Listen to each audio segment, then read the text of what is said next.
வணக்கம். ஏம்மா, உங்கள் பேர்? என் பேர் தேவகி அம்மாள். தேவகி தான் அம்மாளுன்னுட்டு எங்கள் ஊர் பக்கம்லாம் பேருக்கு பொம்பளைங்களுக்கு அம்மாளுன்றதை சேர்த்துடுவாங்க. அப்புறம் நான் எங்கள் அப்பாவுக்கு நான் 6வது குழந்தை. முன்னால் 5 பசங்க பிறந்து இறந்துட்டாங்க. ரொம்ப நாள் குழந்தை இல்லாத இருந்து அப்புறம் நான் பிறந்தேன். உங்கள் அப்பா பேர், அம்மா பேர்? எங்கள் அப்பா பேர் செல்வசுந்தரம் பிள்ளை. எங்கள் அப்பா எங்கள் ஊருக்கு மணிகாராக இருந்தாங்க. எங்கள் அம்மா பேர் பாப்பம்மாள். என்ன ஊர் நீங்கள்? என்ன ஊர்? எந்த ஊரா? எந்த ஊர்? திருப்பந்தியூர். திருப்பந்தியூர். ஆனால் வழக்கில் பழைய பன்னூர்னு சொல்லுவாங்க. ஆனால் ரெக்கார்ட்லலாம் திருப்பந்தியூர் தான் எங்கள் ஊர் பேர். எங்கள் ஊரில் நான் ஏறக்குறைய 5வது வரைக்கும் படித்தேன். அப்போ 5வது அதுக்கு மேலே யாரும் அதிகமாக படிக்க மாட்டாங்க. அதனால் 5வது மறந்துட்டு போகிறோம் அப்படின்ட்டு ரொம்ப சின்ன வயசாக இருந்ததுனால இன்னொரு வருஷம் 5வது மறுபடியும் படித்தேன் நான். அதுக்கப்புறம் மறுபடியும் நிறுத்திட்டாங்க என்ன, வேறு முடியாதுன்னு. அதனால் கொஞ்ச நாள் பொறுத்து எங்கள் ஊரில் ஒரு வாத்தியர் சேர்ந்தார். அவர் எங்கள் வீட்டில் கொடுத்தனா இருந்தார். அவர் நான் நீ இவ்வளோ ஆசைப்படுறதுனால 6ஆம் வகுப்பு புக்கெல்லாம் வாங்கி தரேன் படி அப்படின்னாரு. அப்புறம் படித்தேன். படிச்சுக்கினே இருந்தால் அது என்ன ஆகுது, எதுனா பரீட்சை எழுதுனா தானே நம்ம படித்ததுக்கு பாஸ் பண்ணுறதுக்கெல்லாம் வழி அப்படின்னு எங்கள் ஊர்லேருந்து ஒரு 7-8 பேர் ஒரு 5 மைல் 8 கிலோமீட்டர் தூரத்தில் கல்லம்பேடுன்ற ஒரு ஊரில் போய் படிச்சுக்கின்னு இருந்தாங்க. எங்கள் அப்பா நான் ரொம்ப சின்ன பொண்ணாக இருக்கிறேன், அவ்வளோ தூரம்லாம் நடக்க முடியாது அப்படின்றதுனால என்னை அனுப்பலை. அதுக்கப்புறம் குவார்ட்டர்லி எக்ஸாம் எழுதணும் அப்படின்ட்டு சொன்னோம். சரின்னுட்டு அந்த ஸ்கூலுக்கு போய் அந்த பசங்க கூட கல்லம்பேடு போனேன். கல்லம்பேடு போன பிற்பாடு வாத்தியர் நீங்கள் இங்கே படிமா அப்படின்ட்டு சொன்னார். அவர் அது மேனேஜ்மெண்ட்டு ஸ்கூல், RCM ஸ்கூலுன்னு சொல்லுவாங்க. அதில் மேனேஜராக மாதிரி இருந்தார் பெருமாள் நாயுடுன்னுட்டு வாத்தியர். அவருக்கு என்னை ரொம்ப பிடிச்சி போச்சு. அதனால் நீ இங்கேயே படிமா அப்படின்ட்டு 6வது ஸ்கூல்லே சேர்த்துட்டாரு. உங்கள் ஊருக்கும் அந்த ஊருக்கும் எவ்வளோ தூரம், எத்தனை கிலோமீட்டர் இருந்தது உங்கள் ஊருக்கும்? 8 கிலோமீட்டர். 5 மைலு இல்லாட்டி 8 கிலோமீட்டருன்னுவாங்க. அதுக்கு ரோடு கீடெல்லாம் எதுவும் கிடையாது. நம்ம பாட்டுக்கு கழனி கொல்லம்பேடு அதில் தான் நடந்து போனோம். அது மாதிரி போயிட்டு வந்தேன் நான். அப்புறம் அந்த 6வது படிக்கும்போது ஸ்கூலில் ஆனிவர்சரி செலிப்ரேட் பண்ணாங்க. அதுக்கு எங்கள் அப்பா வந்திருந்தாங்க. எங்கள் அப்பா அந்த ஆனிவர்சரி முடிஞ்சிட்டு வந்த பிற்பாடு என் பொண்ணு இவ்வளோ தூரம் நடக்குதுன்னுட்டு எனக்கு தெரியாது. இது கடவுள் எனக்கு உனக்கு நான் குழந்தை கொடுத்தா இது மாதிரி கஷ்டப்படுத்துகிற அப்படின்னு என்ன தான் கேட்பாங்க அப்படின்ட்டு ரொம்ப வருத்தப்பட்டு நிறுத்திட்டாங்க மறுபடியும். அப்புறம் 7ஆம் வகுப்பில் ஸ்கூலெல்லாம் ஆரம்பித்து நான் ஒரு மாதம் வரைக்கும் போல் அந்த பெருமாள் நாயுடுன்ற வாத்தியர் எங்கள் வீட்டுக்கு அனுப்பி வைங்க, நான் எங்கள் வீட்லேயே தங்க வச்சு நான் படிக்கிறேன், உங்கள் அப்பா படிக்க வைக்கிறேன் அப்படின்னாரு. அப்புறம் எங்கள் அப்பா சரின்னுட்டு ஒத்துக்குனாங்க. நான் போன வருஷமே 6-8 கிலோமீட்டர் நடந்து வந்தேன். இப்போ இன்னும் கொஞ்சம் பெரியவளாக ஆகியிருக்கிறதுனால நான் வீட்டிலேருந்தே வரேன் அப்படின்னு சொன்னேன். 7வது படித்தேன். அப்புறம் 8வது ESLC எக்ஸாம் இருக்கும். அதுக்கு 8வது வரைக்கும் படித்தா. அப்போ ஸ்கூலில் சேரும்போது ஏறக்குறைய டிசம்பரில் நான் மெச்சூர் ஆகிட்டேன். எங்கள் வீட்டுங்களெல்லாம் மெச்சூர் ஆகிட்டா வீட்டுக்கு வெளியே அனுப்ப மாட்டாங்க. அதனால் நிறுத்திட்டாங்க எங்கள் அப்பா. அப்புறம் வாத்தியர் எனக்கு ஃபால்ஸ் அட்டெண்டன்ஸு போட்டு மறுபடியும் அதில் ஸ்கூலில் படித்த மாதிரி சேர்ந்து அப்புறம் இஎஸ்எல்சி எக்ஸாம் அப்போ திருவள்ளூருக்கு வந்து எழுதணும், அது கவர்மெண்ட் எக்ஸாம். அது வந்து எழுதி அப்புறம் பாஸ் பண்ணேன். பாஸ் பண்ணற்பாடு அவ்வளோதான், அதோடு நிறுத்திட்டாங்க மறுபடியும். அதுக்கப்புறம் வாத்தியார் வந்து இல்லை உங்கள் பொண்ணை படிக்க வைக்கலாம் அப்படின்ட்டு எங்கள் அப்பாவுக்கு ரொம்ப எடுத்து சொன்னார். சொன்ன பிறகு என்னை வந்து ராஜா அண்ணாமலைபுரம் அப்படின்னு சொல்லுவாங்க, மயிலாப்பூராண்ட, அங்கே பான்சகஸ் கான்வென்ட்டு, அதில் வந்து செயின்ட் ஆண்டனிஸ் ஸ்கூல், அதில் வந்து இங்கே நாங்கள் 8வது படித்து இருந்தாலும் இங்கிலீஷு கிடையாது, அப்போ இங்கிலீஷ் இல்லாத படித்தோம். அதனால் மறுபடியும் எங்களை வந்து அங்கே 3rd ஃபார்மில் தான் சேர்த்தாங்க.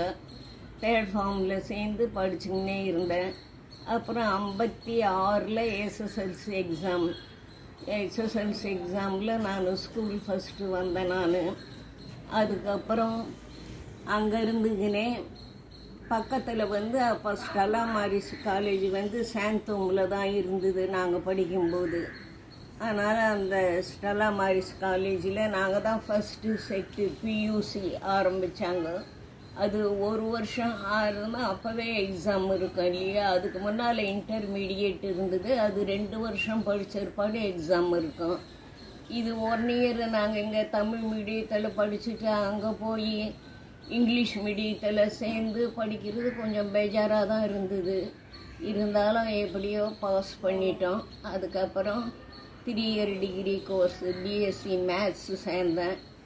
அப்புறம் மேத்ஸில் வந்து அங்கே படித்து பாஸ் பண்ண பிறகு அதுக்கப்புறம் எனக்கு 60ல் வந்து மேரேஜ் ஆச்சு. அப்போ மேரேஜ் ஆகும்போது எங்கள் ஹஸ்பண்டு ஸ்கூலில் டீச்சராக இருந்தார். அதே ஸ்கூலில் அன்ட்ரெயின்டு டீச்சராக நான் மேரேஜ் ஆன ஏற்பாடு ஒரு 3 இயர்ஸ் படித்தேன். அதுக்குள்ளே எனக்கு 2 பொம்பளை பசங்க பிறந்தாங்க. அதை விட்டுட்டு அதுக்கப்புறம் 64 65 அதில் பிடி படித்தேன். பிடி படித்த ஏற்பாடு மறுபடியும் அதே கோவூர் ஸ்கூலில் வந்து மேத்ஸ் டீச்சராக சேர்ந்தேன். ஏறக்குறைய 70 வரைக்கும் அங்கே ஒர்க் பண்ணோம். என்ன கிளாஸ் டீச் பண்ணுவீங்க மேக்ஸ் டீச்சராக ஒர்க் பண்ணும்போது? டீச்சர் வந்து அப்போல்லாம் ஃபார்ம் பண்ணிட்டு இருந்தது கொஞ்ச நாள். Form 3rd form 4th form 5th form 6th form 6th ஃபார்ம்ன்றது தான் எஸ்எஸ்எல்சி. அதுக்கப்புறம் அது ஸ்டாண்டர்டுன்னுட்டு மாற்றிட்டாங்க. அந்த எஸ்எஸ்எல்சி வரைக்கும் டீச் பண்ணிட்டேன் நான். அதுக்கப்புறம் 70ல் எங்கள் ஹஸ்பண்டுக்கு ப்ரமோஷன் வந்து அவங்க பக்கத்தில் திருங்குடிவாக்கம்ன்ற ஒரு ஸ்கூல் அங்கே ஹெட்மாஸ்டராக சேர்ந்தாங்க. அவங்க இங்கே கோவூர்லேருந்து போயிட்டு வர அது கஷ்டமாக இருக்குது அப்படின்ட்டு அந்த ஊருக்கே ஷிஃப்ட் ஆகணும்னு. அது இல்லாமல் அப்போ அந்த திருங்குடிவாக்கத்தில் மேத்ஸுக்கு டீச்சர் இல்லை.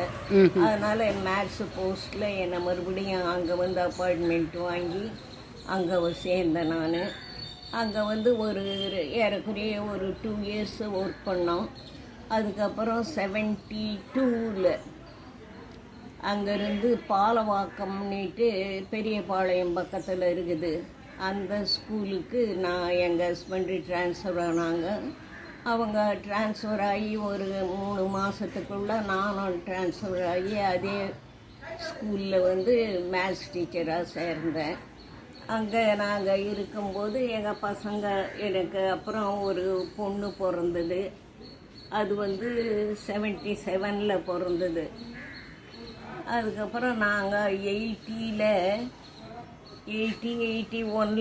மறுபடியும் எங்கள் ஹஸ்பண்டுக்கு ட்ரான்ஸ்ஃபர் வந்தது. அவங்க ட்ரான்ஸ்ஃபர் வாங்கி வள்ளியூர்னு இருக்குது திருவள்ளூராண்ட, அந்த ஊருக்கு வந்தாங்க. அங்கேருந்து பாலவாக்கத்திலிருந்து வெள்ளியூர் போகிறது கஷ்டமாக இருந்தது. அதனால் நானும் ட்ரான்ஸ்ஃபர் வாங்கிக்கின்னு திருவள்ளூரில் குடும்பம் வச்சுக்கின்னு வள்ளியூரில் 2 பேருமே வேலை செய்துன்னு இருந்தோம். அதுக்கப்புறம் எங்கள் ஹஸ்பண்டு இங்கே மணவாள நகர் ஸ்கூலில் வேக்கன்சி வந்தது. அதனால் மணவாள நகருக்கு அவங்க ட்ரான்ஸ்ஃபர் வாங்கி வந்தாங்க. அவங்க வந்து 1 வருஷத்துக்கெல்லாம் மறுபடியும் நானும் மணவாள நகருக்கே ட்ரான்ஸ்ஃபர் வாங்கிக்கின்னு வந்தேன் நான். இங்கே மேத்ஸ் டீச்சராகவே தான் இருந்தேன் நான். அதுக்கப்புறம் ஏறக்குறைய நான் ரிட்டையர்ட் ஆகிற வரைக்கும் மணவாள நகரில் இருந்தேன். 95ல் நான் ரிட்டையர்ட் ஆனேன். எப்போ ஏஹெச்எம் ஆனீங்க? எத்தனை வருஷமாக இருந்தீங்க ஏஹெச்எம் ஏஹெச்எம்மா தான் ஒர்க் பண்ணிட்டு இருந்தேன் கூட நான். அப்புறம் அவ்வளோதான். அதுக்கப்புறம் வீட்டில் தான் இருக்கிறேன் நான். இங்கே ஒரு நிதி இருக்குது, சாஸ்வத நிதி. அந்த நிதியில் லேடி டைரக்டர் வேணும் அப்படின்ட்டு சொல்லி என்னை வீட்டில் ரொம்ப தொந்தரவு பண்ணி கூப்பிட்டாங்க. அதுக்கப்புறம் நான் இந்த ஜனோபகாரா நிதி அதில் 10 வருஷம் டைரக்டராக இருந்தேன். 10 வருஷம் ஒருத்தர் 10 வருஷம் இருக்கலாம். 10 வருஷம் முடிஞ்ச ஏற்பாடு அதுக்கப்புறம் எங்கள் ஹஸ்பண்டு ரிட்டையர்ட் ஆன ஏற்பாடு அவங்கள டைரக்டரை போட்டாங்க. நாங்கள் கொஞ்ச நாள் அங்கே இருந்துட்டு அதுக்கப்புறம் நான் என்னால் முடியாது அப்படின்னு சொல்லிட்டேன். அதிலிருந்து நான் வீட்டில் தான் இருக்கிறேன் இப்போ. ரொம்ப நன்றிங்க நீங்கள் தொடர்ந்து பேசினதுக்கு, உங்களோட இதெல்லாம் சொன்னதுக்கு. நான் 3 வருஷம் அங்கே கோவூர் ஸ்கூலில் ஒர்க் பண்ணும்போது 3வது வருஷம் குலாம் தஸ்தியர்ன்றவர் இன்ஸ்பெக்ஷனுக்கு வந்தார். அவர் நான் ரொம்ப சிறப்பாக கிளாஸ் நடத்துகிறேன் அப்படின்ட்டு பார்த்துட்டு, ஏம்மா நீங்கள் டெப்டேஷனில் நீங்கள் போய் பிடி படிக்கலாம் அப்படின்னு சொன்னார். அதுக்கப்புறம் எனக்கு மாதம் 500 ரூபா டெப்டேஷனில் நான் பிடி போய் படித்தேன். நான் பிடி முடித்த உடனே லாஸ்ட் எக்ஸாம் முடிஞ்ச உடனே லேடி வெல்லிங்டன் காலேஜில் படிச்சிங்க. லேடி வெல்லிங்டன் ட்ரைனிங் காலேஜில் பிடி படித்தேன் நான். அது முடிஞ்சதும் மறுபடியும் நான் பரீட்சை முடிஞ்ச மறுநாள் கோவூர் ஸ்கூலுக்கு மறுபடியும் மேத்ஸ் டீச்சராக அப்பாயின்மெண்ட் வாங்கினேன். அதிலிருந்து ரெகுலர் டீச்சராக இருந்தேன் நான். அவ்வளவு என்னுடைய படிப்பு முன்னேற்றத்துக்கு முக்கிய காரணமாக இருந்தவர் பெருமாள் நாயுடு. அவர் அவருடைய மகன் சோமான்னு இருக்கார். அவர் இது இஸ்ரோவில் பெரிய ஆஃபீஸராக இருந்து இப்போ ரிட்டையர்ட் ஆகிட்டு பெங்களூரில் இருக்கிறாரு. என்னை எப்படியும் வருஷத்துக்கு ஒரு தரமாவது என்னை பார்த்துட்டு போவார். நான் பெங்களூரு போனாலும் அவரை போய் பார்த்துட்டு வருவேன். என்னுடைய நன்றியை அப்படி தான் அவருக்கு தெரிவிக்க முடியும். ரொம்ப நன்றிங்க உங்களோட பற்றி சொன்னதுக்கு. இது நிறைய பேருக்கு ரொம்ப ஊக்குவமாக இருக்கும். நன்றி.